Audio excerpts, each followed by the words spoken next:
considerando a evolução da cartografia temática, ou seja, a produção de mapas, não podemos esquecer do papel que teve e continua tendo as projeções cartográficas. Assim, o que são as projeções cartográficas? Projeção já está explícito, né? Projetar, tá? Cartograficamente um determinado espaço, território, né? Cidade, país, continente, o globo, né? Como você tem aqui, uma representação da Terra, tá? Num plano, numa folha de papel, num plano cartográfico. Então, por que essa preocupação? Em função das distorções, das incoerências entre o real, a realidade, tá? E a representação espacial, por exemplo, num mapa. Então, as projeções cartográficas, os estudos de projeções cartográficas foram fundamentais para a própria evolução do mapeamento temático. Aí a gente vai abordar aqui algumas das principais projeções cartográficas, e que inclusive vocês já devem ter estudado isso no ensino fundamental. Então, dependendo da figura geométrica usada, né, para a construção dos mapas, essas projeções, as projeções cartográficas, elas podem ser do tipo cilíndricas, do tipo cônica e dos tipos azimutais. Então, cilindro, a representação em função da figura geométrica derivar, né, desse formato cilíndrico, como vocês podem observar aqui, tá, nessa primeira figura. Cônicas em função, né, da espacialidade da projeção ter uma origem cônica. E plana em função da figura geométrica, né, ter essa derivação de um plano, ou azimute, como nós veremos a seguir cada uma delas. Bem, na projeção cilíndrica, tá, a superfície esférica da Terra é projetada sobre um cilindro tocante. Então você tem aqui nessa representação aqui na figura, ó, a esfericidade da Terra, cuja projeção, tá, passa a se dar, a ocorrer sobre um cilindro. Então, para planificar essa esfericidade do planeta, a base é um cilindro. Tá? Outra coisa, nesse tipo de projeção, tá, os paralelos são retos e horizontais, eu estou até marcando aqui, tá? Bem como também os meridianos são retos e verticais. Essa combinação, né, vai nos dar ângulos retos. Tá? Então, a projeção cilíndrica, tá, ela vai ser interessante, por quê? Porque ela vai representar todo o globo. Então, é muito comum nas representações de mapa mundi. Tá? Detalhe, as regiões polares da Terra vão ter um certo exagero de representação. Então, projeção cilíndrica, sua base de projeção é um cilindro. Na projeção cônica, tá? É um tipo de projeção em que a superfície terrestre ela passa a ser projetada, tá, sobre um cone também tocante. Então, para planificar, ó, essa esfericidade da Terra, a base utilizada é um cone. Nesse tipo de projeção aqui, aqui você tem a projeção, os meridianos eles convergem para os polos, né? Todos os meridianos convergem para os polos, e os paralelos eles vão formar esses arcos concêntricos, tá? Então formam certos arcos concêntricos. Então, as deformações aumentam conforme o afastamento do paralelo em que se encontra o contato com o cone. Então, quanto mais distante, tá, do ápice do cone, maiores serão as deformações. Então, se vocês observarem aqui, ó, a América do Sul e continente africano estão mais distantes aqui do vértice do cone, então isso vai nos dar mais deformação. Então, geralmente ela é utilizada para representar regiões continentais, né? Alguns países, como a Bélgica, também se utiliza, em termos de representação, né, dos seus limites territoriais, a projeção cônica. Em relação à projeção azimutal, tá? Ele é um tipo de projeção em que a superfície terrestre ela é representada, ela é projetada sobre um plano tocante, né? Ou seja, aqui você tem uma representação de um plano tocante, ou seja, de uma tangente sobre a superfície terrestre. Essas características, por exemplo, vai nos dar paralelos e meridianos projetados em forma de círculos concêntricos aqui, ó. Vocês podem observar que os paralelos e meridianos, tá, eles estão formando círculos concêntricos. Tá? Outro detalhe também, é um tipo de projeção, né, cujo ponto tocante ao plano, normalmente ele representa ou o polo norte, tá, ou o polo sul.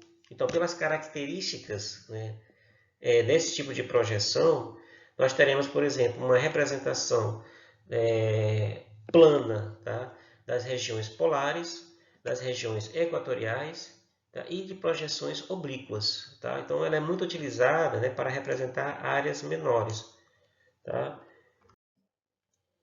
Levando em consideração as propriedades das projeções cartográficas, teremos 4 tipos de projeções.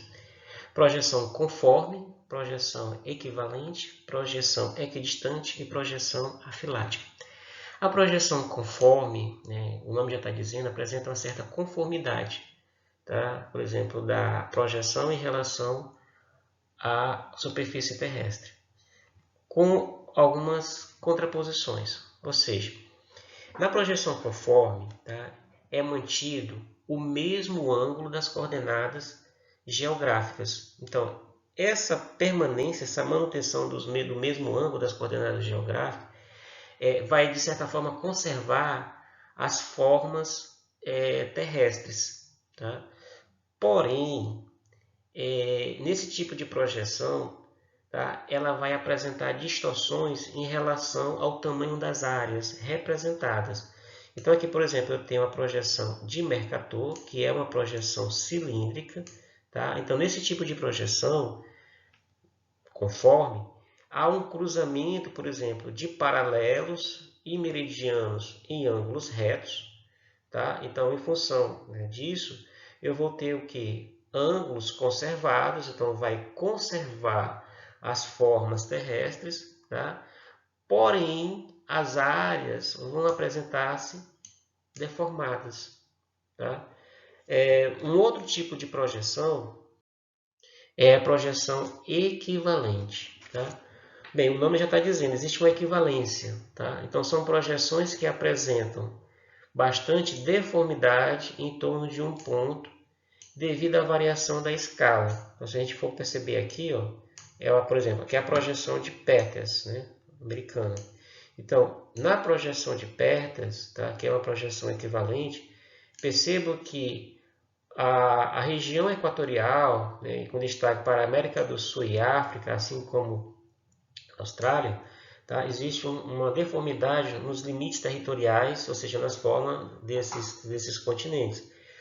É um tipo de projeção que tem uma vinculação política, né? Porque na projeção de Mercator, tá, você tem uma visão eurocêntrica.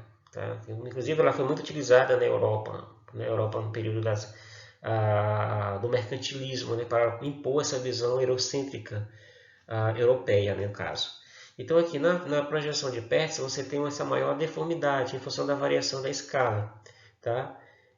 Há a conservação das áreas, tá? Então as áreas elas são conservadas, porém os ângulos são distorcidos. Então ela é o contrário aí da projeção de Mercator. A respeito da projeção equidistante, né, são tipos de projeções, né, que representam distâncias precisas. Por quê? Porque assim, nesse tipo de projeção, por exemplo, utiliza-se um ponto de referência central e mede-se a distância a partir desse ponto. Né? Então, são projeções que não apresentam deformidades lineares, ou seja, as distâncias estarão condizentes com a realidade apenas em uma direção. Tá? Então, é preservado a distância, porém, nesse tipo de projeção, são deformadas as áreas e os ângulos. Tá?